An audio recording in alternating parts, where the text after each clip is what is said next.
Hello, and welcome to the All Things Narrative podcast, where we explore the relationships between the stories we love and the stories we live. I'm your host, Derek Hatch, and let's get started. All right, what's up, everyone out there? Back in action at the top of the month with another exciting episode and a story. And boy, is it going to be a story today, because I have with me the one and only Caroline Rena, who we're going to get to know here in just a moment. Before we hear Caroline's story and learn more about her and the wonderful work that she does, I just want to invite you to check out allthingsnarrative.com, follow us on social media, and subscribe so that you never miss more great stories, because we believe that everyone has a story to tell. And this is a place where people can tell their stories meaningfully, and hopefully that's inspiring to people like you out there. So thank you so much for tuning in. And now, without further ado, I want to introduce to you the one and only Caroline Rena. Woo! You keep saying the one and only. I'm like, oh my gosh, I am actually right. Yeah. And even if there's another Caroline Rena out there, you're the only one that I know, the only one here doing this podcast. And the only one that's me. That's right. That's right. That's right. Yes. So Caroline is a transformational coach. And we're going to get more into what sort of transformation Caroline does and what she's interested in. She's also a fellow podcaster. So she had a podcast called The Ride of My Life, where she, through podcasting, worked through her healing journey. And so we're going to get to hear her story and what she does as a coach, and lots of exciting things, because we met a few months ago at a networking group right here in Lake Worth. Yeah. And we were just talking for a little while at different times. And then you came out to one of our storytelling events that we do every quarter. And that was your first one. So if you don't mind me asking, what was that experience like for you, for coming into this place where people just get up on stage, tell their stories, right? What was that like for you? I have to say it was really powerful, because for most of my life, even though inside of myself, I felt powerful to a point, I was kind of always pushed down into that whole not good enough space. So I never came out and showed the real me. And that particular event was, the reason it was so powerful was because I was able to step out on stage to talk. Like, I've done it before for singing. However, for talking, that's always been a challenge for me. So it gave me that opportunity to share my story of healing and connect with others who have also been through things, because I feel like most people have been through trauma. Yeah. Oh, So absolutely. So it's huge. The connecting piece, right? Because when we tell our stories, it's an invitation to say, let's connect. And we all have our own traumas, things that we've been through, that we've worked through, right? And so part of the human experience is not holding that in, right? That's not right. Not letting that stay within our bodies, within our beings, within our spirits, but actually being able to heal. And part of that healing is finding that human connection with other people. Right. And being open about our experiences, right? Right. Yeah. And that had always been a huge issue for me, especially over the last, I want to say, 4 years. Because when I was working through the things that I was working through in the last 4 years, I stepped back from people. And I put myself in a place of isolation because I was so fearful of being with people, because everything hurt. Like, I'm being highly sensitive or empathic. I pick up on other people's energies, and I didn't know what was going on. Yeah, I was wondering, because that's something that a lot of people might not be familiar with. So can you tell us a little bit more about what being an empath means, what that entails? Sure. And how that's been a part of your life. Right. So being highly sensitive, I'm both. Being highly sensitive has to do with, it's a trait. It's an actual trait. So we were born with it. 15 to 20% of the population is highly sensitive, and I think it runs similar with empaths. Okay. So the difference between highly sensitive and being an empath is, as a highly sensitive person, you feel deeply. There's like most people can go through things and, wipe themselves off and move on. Right. For highly sensitive people, it's more of a, I can feel like the energies that are going on around me. Mm-hmm. And back in the day when I wasn't 100, I didn't know what was going on. Yeah. I used to be told things like, oh, you're so sensitive, you're dramatic, you cry too much. Why don't you stop crying so much about everything? And it had nothing to do with whatever was going on. It had to do with me feeling all the stuff around me so deeply that I couldn't manage it. Now, when you say feeling everything around you, are you talking about is it like a physical sensation? Is it emotional, mental? It depends on the highly sensitive person. Okay. For me, it's very physical. I literally feel it in my nervous system. Wow. So on top of that, having the trauma that I experienced growing up and throughout my life, that kind of like stacked on top of each other. And so I knew what it felt like when someone was going through pain. I could feel the depth of their pain as well. And that's where the empath piece kind of comes in too, where you can feel other people's energies, whether they're sad or happy or, like I used to do things like walk into a room and I'd see someone with a look on their face or whatever, and I'd say, "Are you okay?" And they're like, "I think so. How do you know?" Wow. So that's how powerful that can be. But I didn't recognize that in myself. So that's where. How was it that you came to realize that that's what it was? Was it did somebody like come along and tell you one day, or did you discover it? I think I love research. Yeah. So I tend to look deeply within myself anyway as I was going through my journey. Yeah. And it was just a point in time where, I was like, well, this sounds interesting. And it just popped in. I can't even tell you how it came into my life. It's just something that came in and I'm like, maybe I need to look into this. And I did this with everything. Yeah. So that's how I progressed on my journey. And this was part of that. And it helped me to recognize something about myself that was not something wrong with me. Yeah. And I got so tired of thinking I was broken and that there's something wrong and that I needed to fix myself. And I know that's what a lot of people feel that way, especially nowadays. There could be something so liberating about having that sense of clarity, right? Oh my gosh. When you find something, you find the language for it. Yes. And that's I'm glad you brought that up because language is important for me. Writing is important for me. Yeah. I've been journaling since I was 10, something like that. For me, a word clarifies the beginning of the journey that I go on with that word, whatever it happens to be. Yeah. And so like with the highly sensitive or empath, it's like, oh, okay, so let's go down this road and see what it's about and see if I, resonate with it. Yeah. Yeah. So absolutely. Yeah, that's good. I've told people something similar in that, sometimes you just have to try something and see how it sticks, how it connects with you. And a lot of that is language, right? And I think, we're in a time right now where it's very interesting when you look at language and all these different things.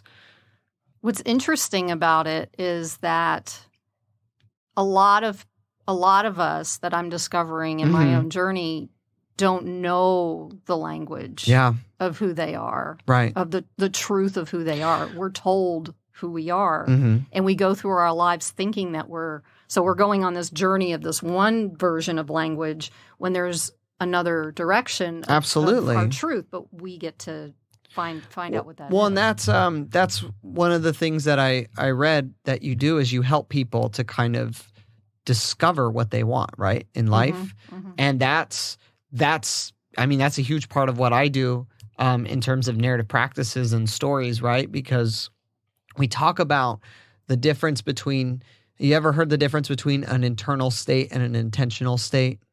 So internal states are things that like are innate in you, but you can't really control them. You don't really have a say what they are, right? So this would be like your strengths finder, your Myers-Briggs, like those kind of things, right? It's already given. Yeah, exactly. Yeah. It's flat. Okay. And all you have to do is just figure out what it is, and then you kind of move on from there. Right. What I do, and maybe this will resonate with what you do as well, with narrative practices is we're more interested in intentional states. So in other words, what are the things that you are intentional about deciding for your own life? So besides wants, some of the other things that we have categorized under that as well would be things like hopes, dreams, values, beliefs, sense of purpose, commitments, skills, knowledge. These are all things that you have to make an active choice in, right? You have to decide, what are my values going to be? You might have values that are given to you or that you're raised up in, but at the end of the day, you have to make a decision. Absolutely. Of which of those values you're going to take, which values do you need to go out that you want to live by. And same with any of those categories. So does that kind of connect with what you're doing? It does. This is almost the next level of what you're talking about is like the next level of what I do, because there are people out there who have these belief systems that we carry within ourselves from being taught as children, right? You know, that we're not good enough. Like there are amazing creative people out there who were told, well, that stinks. Yeah. You know, you're not worth it. This is and they hide. Mm-hmm. And so that becomes a belief system. Right. And it's a lie, right? Mm-hmm. So if you've been hugely traumatized, because there's versions of trauma, there's, micro and macro traumas. Yeah. You hold these belief systems within your nervous system, and you keep running the story within your beliefs, right? And, it's literally in your brain. Well, like if you go to neuroscience, right? Yes, it's all both. It's a connective thing. So tell us a little bit more about that connection there in between like the brain, the nervous system, because I'm very familiar with like the neuroscience, but I'm not as familiar about how it relates with the rest of the body. So if anyone has ever heard of mind-body, they talk about mind-body. So the mind and the body work together. Yeah. It's part of it. So the heart actually has a brain in it. The gut has a brain in it. The brain has a brain. So everything is connected, in the heart, and our feelings and emotions and all that connect everything together. Yeah. With the mind, we start to ruminate. We start to think. We think 60,000 thoughts a day, and most of them nowadays are negative. So it adds to that belief, those belief systems that we have. Then we feel worse about ourselves. So by moving forward through the process into the nervous system, and I can tell a story about how I figured this out. I had an email sent to me one day from my insurance company after I traded my car in. And they were like, oh, yeah, your insurance rates will go down, whatever. And they sent the email. And it said my insurance rates went up like $200, and I couldn't figure out what was going on. You get punished for having the latest thing. Right.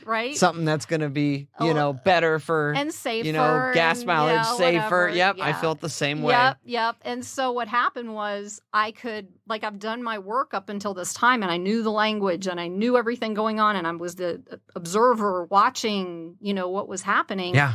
And I got this email, and thank goodness I was at a friend's house. He held space for me during this, because I got up, my nervous system kicked in, my stress response kicked in, and I'm walking around, I'm shaking, and I'm like, I couldn't breathe, all this stuff that normally happens when you go through a stress response, right? Yeah. And I'm like, what the heck is happening? Because I know logically I'm safe, right? But our stress response, our nervous system, is there to protect us from a tiger chasing us, right? But in our day and what goes on in this time frame at this point in life is we have gotten stuck within that stress response system. So when we get in it, the body takes over. And it's very difficult for your mind to say, unless you've done some of the work and understand the wording, is for your mind to say, oh, no, you're okay. It's okay. You're going to go around, oh, my God, all this kind of thing. And so being able to heal the nervous system from doing that's called dysregulation. Okay. And there are people out there who have been so traumatized that they're so dysregulated that they have a hard time regulating themselves. Yeah. So there's many different processes on how to do that.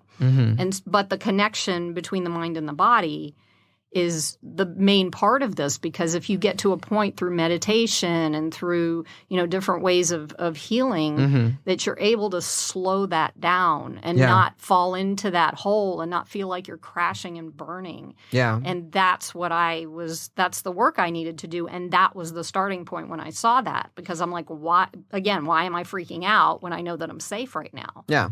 So how did you go about learning how to do that? Like, is that something that you researched? Did you talk with people about it? Was it things on the internet? Is there like formal training in it? So most of the things that I did were hearing about things, or something comes up, or a friend reaches out to me and says, hey, now I know what's going on. Let's try it out. And so for that year that I was on the podcast, that I did my podcast, I was traveling throughout the United States in that car that I bought with the insurance rates going up, right?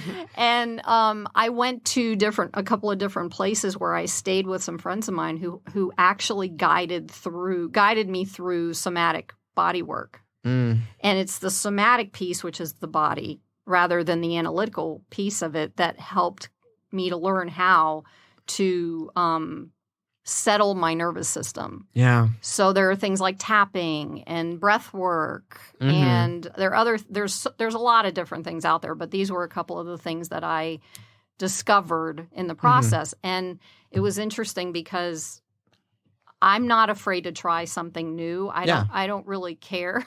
I don't care what it is, as long as it's going to help me, right? Sure. And sometimes, so it's a little troubling a little bit, but just being able to discover that and notice a year and a half later that like I used to dissociate. I used to, if something made me feel like I was in a situation, even if I wasn't, I would literally go into my mind's closet and hide out in there. And I did that up until 4 years ago or 3 years ago. Was that something that existed like when you were younger, or is that something that kind of came over time? That existed when I was little. Okay. It existed as me going in my closet. Okay. Literally. Yeah. Because when I was a child, if something scared me or whatever, I would go inside my closet to feel safe. As an adult, if you go in a closet, somebody's going to think, and of course you already think you're not good enough, right?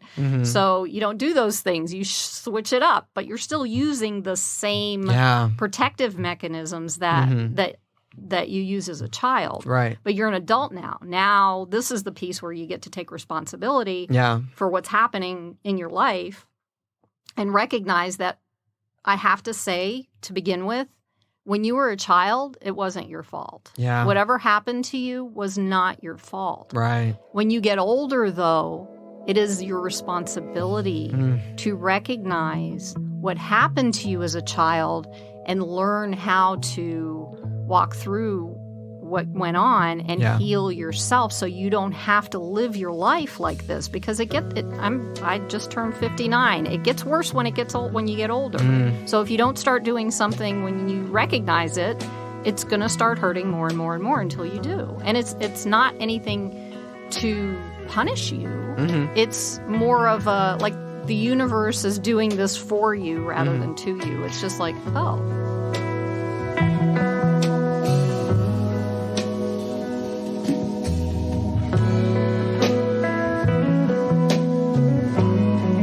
Well, it's being in tune with your own being, right? Absolutely, because I think a lot of the time our bodies try to tell us things, you know? And I mean, we know the obvious things, right? Like if you stub your toe, your body's like, hey, that was not, watch where you're going, right? That hurt. Yeah, right. But there's other things that we don't always think of. That our body is communicating to us, I have to use, interestingly, it's not even about thinking. It's about paying attention to and feeling it. Because we were programmed, especially my generation, we're programmed not to feel our feelings. So if we can't feel our feelings, we freeze. Interesting. And that's part of the nervous system, too. That's part of the fight or flight. Yeah. I definitely think my generation was a little different. I feel like feelings were all the rage growing up. Well, and I'm glad that happened too. And I'm noticing, I find that I'm connecting more with. Which generation are you in? Millennial. You're a millennial. Okay. So every generation from about 38 down to about 16 to 18. Yeah. There's a whole, you guys are wise.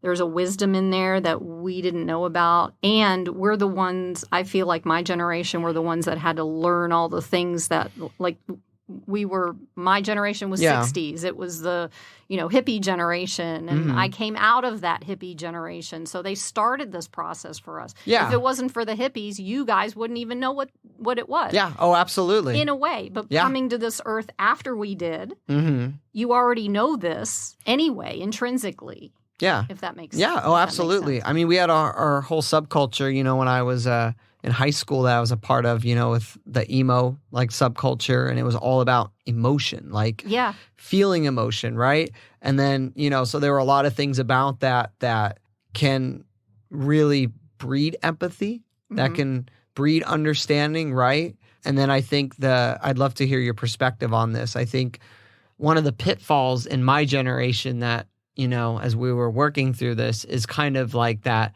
oh, well, you just have to feel everything all the time, and everything you feel is good and justified and right. And that's kind of where I'm like, as I've gotten older, I'm like, I don't know. Like, I think I felt some things that were not good, that were not right, and they were real, but they really needed to be dealt with, right? Yeah. So what's your take on that? So my take is that there's a pendulum. And in life, the pendulum always swings. It's always going from one extreme to the other extreme to the other extreme. Yeah. Constantly. And until you wake that up in yourself and recognize that pendulum's going back and forth. Yeah. That like you're saying you did. That you're like, wait, this isn't right. This doesn't feel right. Doesn't feel right to me, right? Yes. Yeah. So it's almost as if it's this wake-up call that comes in. How old are you? I'm 31. Okay, so you're in the perfect spot for that, because between the ages of 28 and 31, there's for those of you, I don't know, listening if you know about this, but there's a thing called a Saturn return. It's in astrology.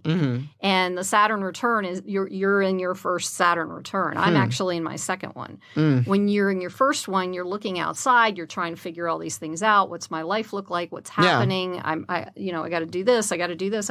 With the second Saturn return, from what I understand, you start coming inward and becoming who that was that works for you. Yeah, I've heard something similar in terms of, and it's partially psychological, partially like different like cultural discourses, but the idea that like the first half of your life, you're really focused on like, I don't know if outward is the right word, but you know what I'm saying? Like you're really focused on like, ooh, I got to achieve this. I got to go to school. I got to get married. I got to have kids. I got to, all the checklists, right? Of all the things you got to do. Yep. You got to get a job, get a career going. But then like you get to like around maybe like 40-ish. And let's say you've arrived with all those things, right? Quotes, exactly. Air quotes, arrived. But that journey inward is something that I've heard the second half of your life is really all about. And it's not that you don't have an inward journey in the first half of your life, because you obviously do in order to get to where you are. But it's that you as a person become really focused on that inward journey, which is one of the things that at first really surprised me, but it's become less surprising as time goes on, is people ask me, what age group most wants to work with you? What would you say? You're asking me that question? What would you think? For me. It's interesting because I keep getting pulled into that 18 to 38-year-old, skimming up into maybe 45. Yeah. But it's not my generation. I feel like it's because I don't know what it is, and it's been happening a lot for me that I've attracted all these old souls and like you're an old soul, okay? Oh, definitely. Yeah, I'll embrace that. Okay, cool. So, old souls and the highly sensitive and the empaths, but this 18 to 38-year-old piece of it, part of it for me is I learn from them too. Yeah. You know, and it's absolutely. important also for them to know that they're heard as I am learning from them. Yeah. And for that generation to know that, like, I don't even know how to explain this because I'll just say it. So your generation is here to change the world. That's what we were told. You're the world changers. However, I'm not saying it as a pressure cooker thing. Right. I'm saying it as your embodiment into this lifetime is with the wisdom that you carry and with the knowledge that you carry in with you through DNA, ancestral DNA, whatever that is. You're here to change the systems that are breaking down. And what you know are things that we didn't. And I feel like I have been placed here to kind of guide that. Yeah. And that's why I connect so well with that age group. So that's usually the ages that are coming. See, it's so fascinating how that happens because for me, I'm younger. I'm 31. But for me, most of the people that want to work with me are over 50.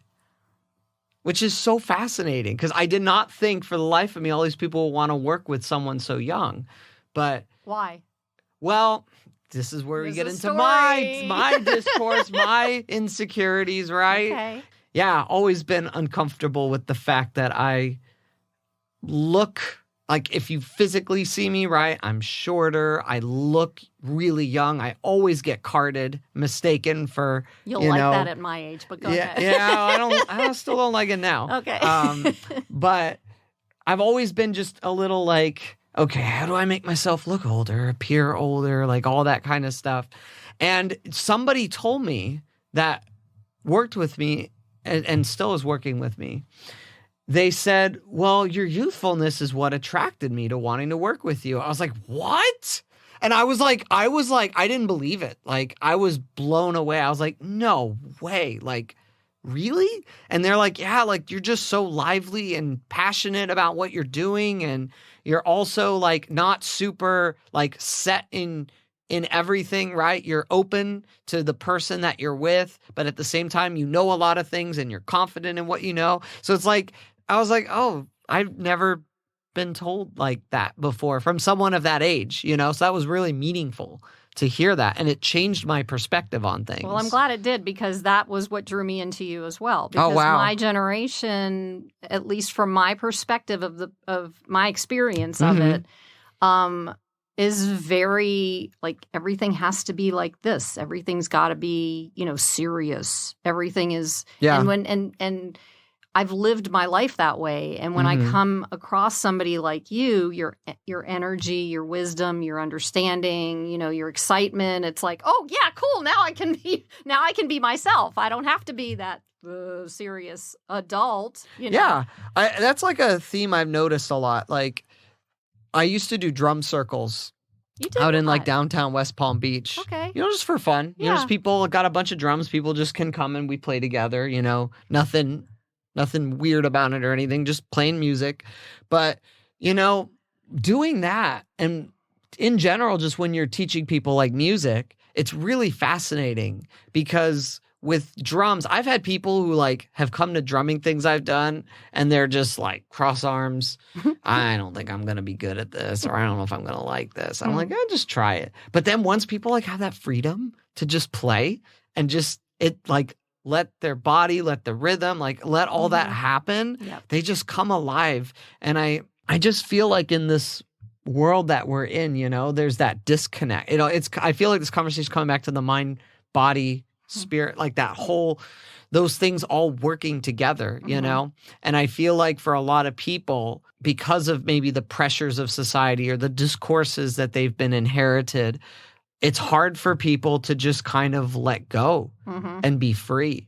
Even I get embarrassed to dance. That's still one thing that I have a hard time with publicly is just dancing, unless I'm really comfortable with the people there. Yep. But it's something I've, worked on. Yeah. And I think we all got our things that we're working on, right? Yes, absolutely. And I want you to know though that everyone especially the people who are listening to this and are interested in this, there's a process that we all go through that you want something. You want something bigger than yourself. Absolutely. You want that as part of your life.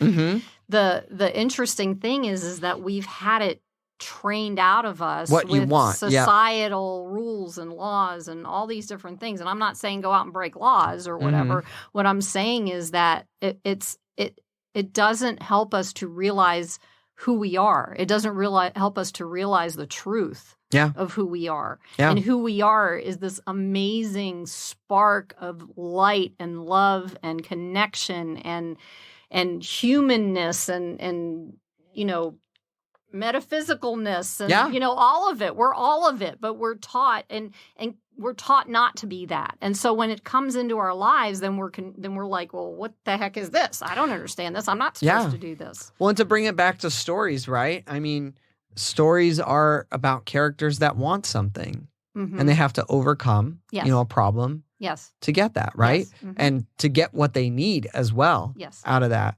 But it's so fascinating because if you look at a lot of, you know, really well-known stories out there, even think of ones that you really resonate with you.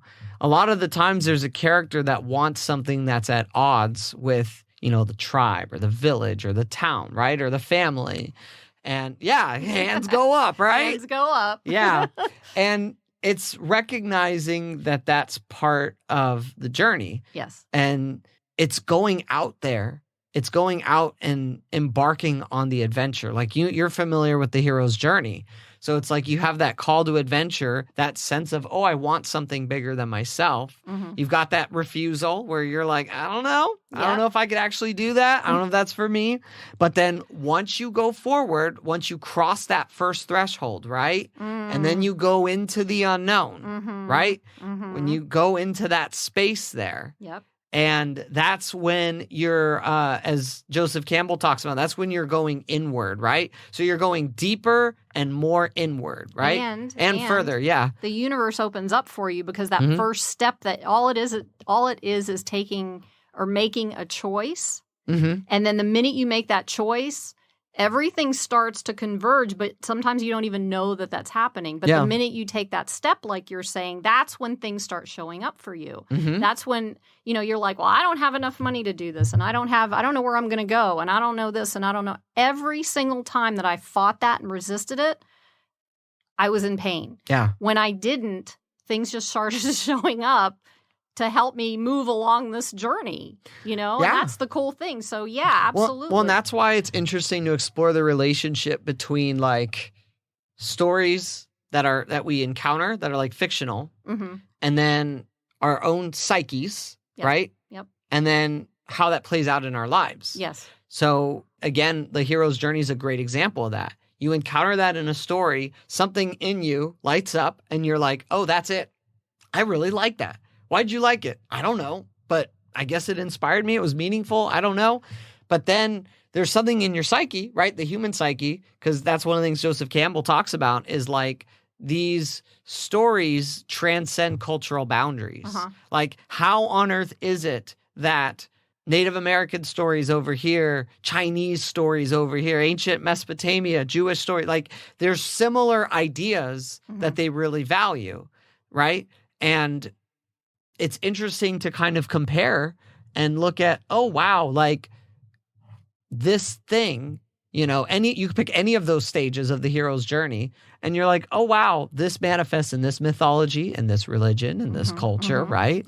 And you're kind of like, oh, wow, what's going on here? And there's something in the human psyche that comes out with this. And there's something about when you fight that, it's exactly what you said, where you almost feel that tension, that pain within you, right? But once you realize that that's where you are and that's what's happening, there's a greater degree of almost surrender to it. Absolutely. In the sense of, okay, like I'm in a story now. I'm here and I don't want to run away from it. I want to go more inward. And that's the harder part, right? That's the hardest stages is when you go deeper and inward. But and the inward piece of it, I have done a little bit of studying on Carl Jung. He talks about the archetypes. We all have an well, we all have all kinds of archetypes. Yes, it very depends true. on what true. part of life we're in Mm-hmm. or what we're doing or what's happening. But the archetypes are the things that, does Joseph Campbell talk about archetypes? 'Cause I Not can't really, remember. which is why, like, I think Campbell's very good about talking about, like, what I call, like, the plot structure of that kind of thing, like Okay. the what.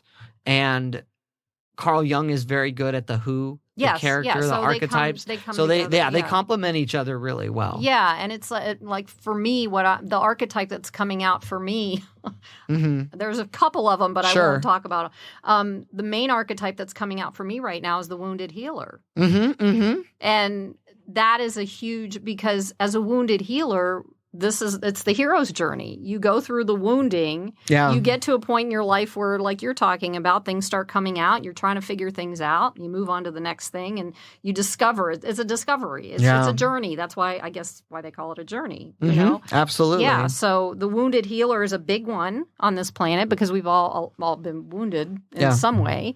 And at around 50 years old, we come to a place in our life, especially at that point, where we start to discover. So again, with the astrology, I'm not 100% clear on it, but Chiron is the wounded healer in is it Egyptian mythology? I don't know. I'd have to figure that. I'd have to look that up again. Another research project. But it's the wound. It's coming out and recognizing what your wounds are, what archetypes were wounded, how you can reconnect with those archetypes and rebalance yourself. And the most important thing about our lives through the hero's journey is about balance. Yeah. It's about absolutely. balancing the masculine and the feminine and the soul with the human and all these things. And we're not put on this planet by mistake. None of us are mistakes. Right. We're put on this planet to allow us to be the bigness that we are. Mm-hmm.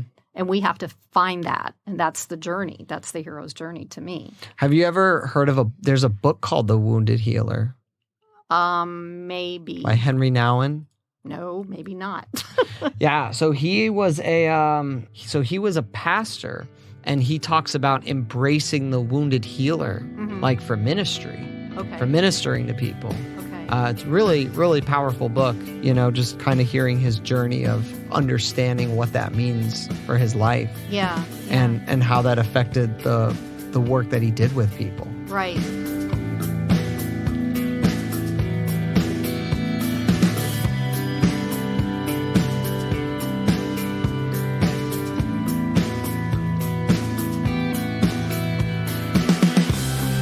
There was something that I've heard a couple times you share regarding 4 years ago, like up until the last 4 years. So I would love to hear if you don't mind sharing. So what was kind of that turning point 4 years ago to where all of this really started changing for you? Well, it was a relationship that was coming to an end as that relationship, as that form of that relationship. Yeah. The interesting piece of all of this is, before I say anything else, is this particular relationship was completely all about this part of this hero's journey. It was like we had come to the end of that piece of our journey together. Yeah. And as I went out and he went into his space, into following what he had to do, we came full circle. And most relationships in my world were done. We're done. Never talking to you again. Yeah. Now, this particular growth relationship became an even bigger experience. So 4 years ago, we were in relationship. In about April 2021, we got out of that relationship, and it gave us, both of us, space to discover ourselves because we were so locked in to, and that was, people go through relationships and there's codependency and there's all these different things that go on, but you can't recognize these things when you're in the middle of it. Yeah. So it gave us the opportunity to separate and discover ourselves individually. And now we are we have been in the process, starting a few months ago, of coming back in to this incredibly powerful, beautiful understanding of ourselves and each other at that time. Yeah. So that's why that time frame was so important, because there's so many things. Once I left, I was able to write poetry again. I was able to, together we what's the word, sung? I don't know. He's a musician, and we were doing music together, and we recorded music, and we made these beautiful songs, and we were playing it at 432 and 440 hertz, and it was like this powerful healing in and of itself with that. But then once the separateness came, we were able to connect with ourselves and move forward. And now I'm telling you, I have never experienced a connection with somebody like this. Wow. Ever in my life. I didn't even know it could exist. Wow. So, yeah. Something that resonates, I think, speaking for a second to the younger people who might be listening, right? I think a lot of people, even the short time I've been here, I've seen people that just really quickly get into a relationship. They might get married really quick, right? And the importance of doing that work, the importance of really understanding who you are, right? Because, man, I've seen people get into relationships and they realize that the person that they're with or the person they married is, I mean, I've always made this, kind of tongue in cheek to high school students I've worked with. I'm just like, if they're dating someone, I'm like, cool. Just know that that's not the person. They're not going to be that person 10 years from now, And, my wife and I, so we started dating when I was just going into college. She was in high school. And the funny thing is, like, the old soul thing you said is so true. Because, like, I feel like, not to, like, toot my own horn or anything, but I had done a lot of work.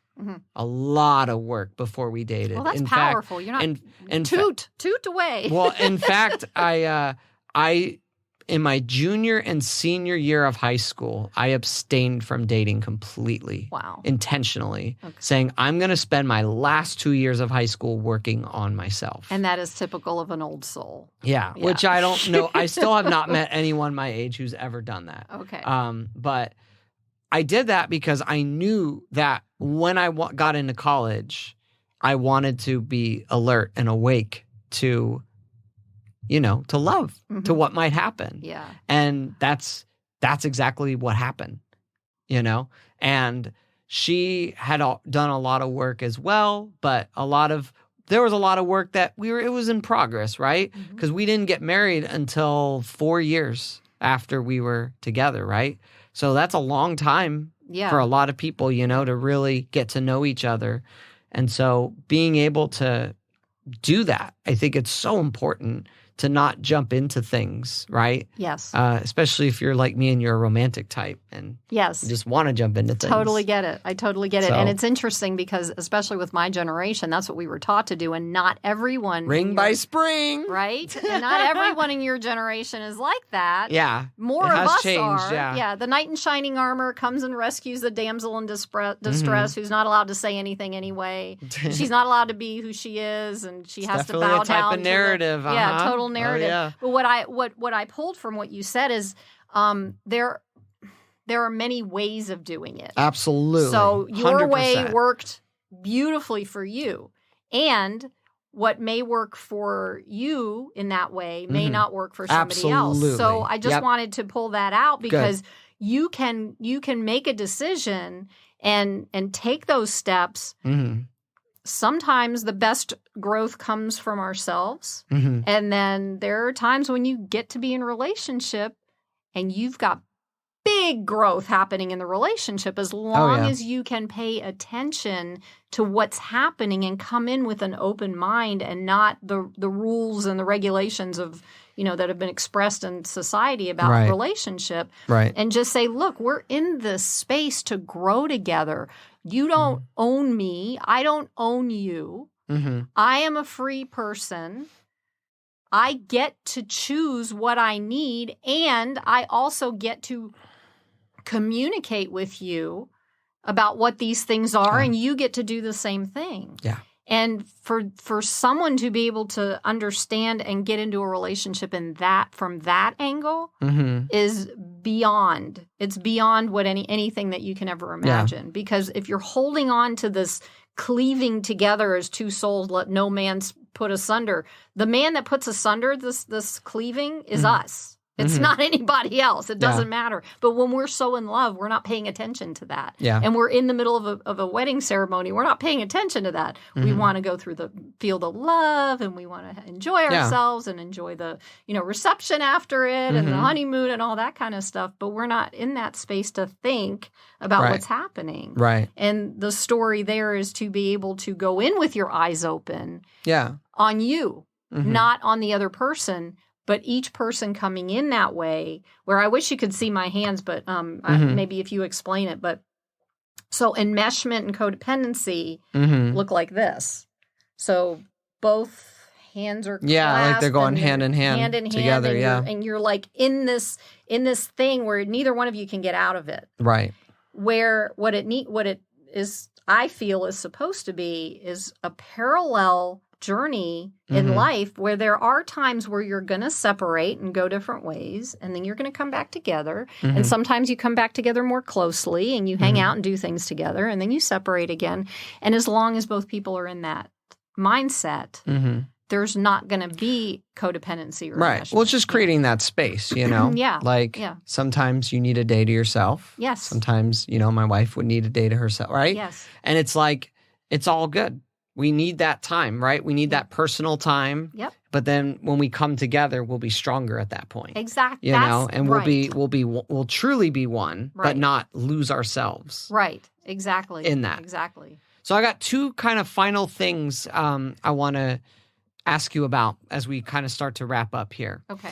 So I'd love to hear, you've gone on this journey and now you're in the space of transformational coaching. So can you tell us a little bit more about how you got into being a coach, like in that specific direction, and what you specifically offer to people? So as far as how I got into being a transformational coach, is my intention has always been the only way that I can help other people is having experienced whatever it is myself, because I can't sit there and hold space for you, which is a gift that I have that I know is powerful in just being the nurturing in one aspect of being nurturing, and then in the other aspect of helping you move into whatever it is that you want to do with your life. So I can't just learn this in a book. Yeah. I have to experience it. Absolutely. It has to be part of my journey in order for me to know, especially as a highly sensitive empath. If I feel what you're feeling, I know how to, help with that. And it isn't something that I have like step-by-step processes and all this. I mean, I have guidelines on how I do it. Yeah. But I ask somebody to tell me their story. And they start to say something, and there's these words that pop out that I'll write the word down. Yeah. And then when I hear the word, I know exactly where to go with them to help them walk through whatever it is. Right. And for the transformation that I am walking, or what do I call it? Partnering somebody with somebody. I tend to just allow them at the first couple of meetings together to speak their story, because the story is where we tend to get stuck in. It's where the beliefs are. It's where the challenges are. It's all that. So when they hear that and I get to hear what it is, I'm able to open that space up and give them room to see it differently, to see themselves differently. And that's kind of how I got into it because of my own experiences. So, and I felt that was absolutely the most important thing for me to do with that. Did that answer your question? Yeah. Oh, okay. Absolutely. Absolutely. Okay. Awesome. So the final thing I kind of want to go back to is what we were talking about at the beginning about empaths, right? Right. Have you ever seen any of the Guardians of the Galaxy films? No. So there's a character in those films. Her name's Mantis. And she's actually what I would call an empath. Like, she literally can touch a person and feel everything that the person can feel, right?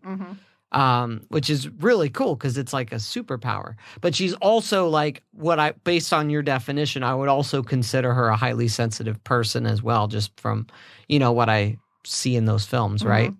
But anyways, that made me think of that when you were sharing that. But I was wondering if, to kind of close up here, if you could just share, like, you know, a lot of people would not define themselves as empaths. So how can any person who's listening to this episode cultivate the skill of empathy and some of the ways that they can better connect with other people?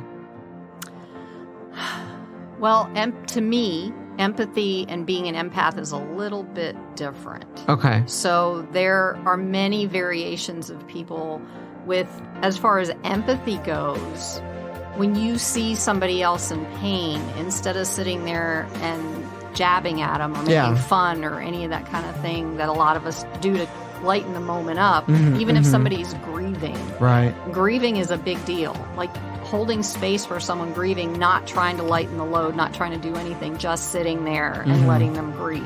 Yeah. That's empathy. It's really hard not to lighten the load for a lot of people. Right? Because it's scary. Yeah. Because nobody likes to feel that way, so they don't want the other person to feel that way. Right. So they do whatever they can to keep that from happening, but what you're doing is blocking the other person's ability and moment to do their healing work. Yeah. So empathy, and that's what empathy is. It's just like if you see someone who's in a bad place, just sit next to them and ask if you can put your arm around them or hold, touch them, or if they don't like that, just sit with them. Put your hands in your own lap and sit with them. And your stuff may come up, but you get to breathe your way through that. Yeah. And that will help you with the empathy piece of it.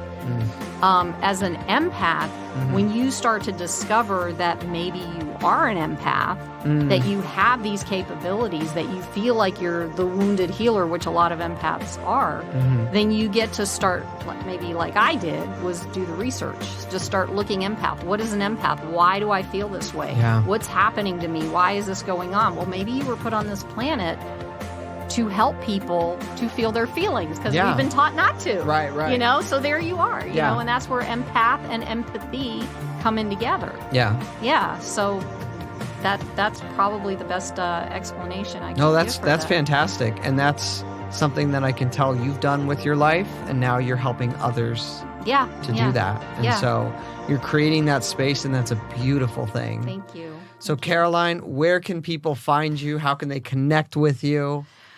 Okay, so right now I'm not actually doing my own podcast, and I'm working on some other things related to another podcast, but it hasn't happened yet, so don't get too excited about that. Right now I have a YouTube channel, which you can go to. It's at Caroline Rena. Okay. And I also have a TikTok, which I'm also doing the short videos. Oh, see, I don't even have a TikTok. You're ahead of me on that one. Woo! See? You're ahead of me on that. Generation that showed me how to do that. Okay. And in TikTok, I am at Caroline Rena _peace. Okay. And then the other place you can reach out to me is on my website, which is carolinerena.com. Okay. Yeah. Awesome. Okay. Well, Caroline, thank you so much for being on here. Thank you so much for just sharing your story and having this wonderful discussion. Yeah, I had a lot of fun. Yeah. Because you're 31. Yeah. Yay. I'm telling you, I mean, as serious as this podcast is, like all these people who see video of me, they're like, you're so intense. And I'm like, I'm also a lot of fun, He's too. fun. He's fun. Trust me, he's fun. Yeah. So, well... thank you guys so much out there for listening, for being a part of this. Check out Caroline and what she does. Check out All Things Narrative and what we're doing as well. And yes, we will be back in 2 weeks for an exciting conversation. We'll have the guys back on as we dive into the next genre in our series. And so this is your friendly narrative practitioner, Derek, signing off, saying thank you so much. And until next time, take care.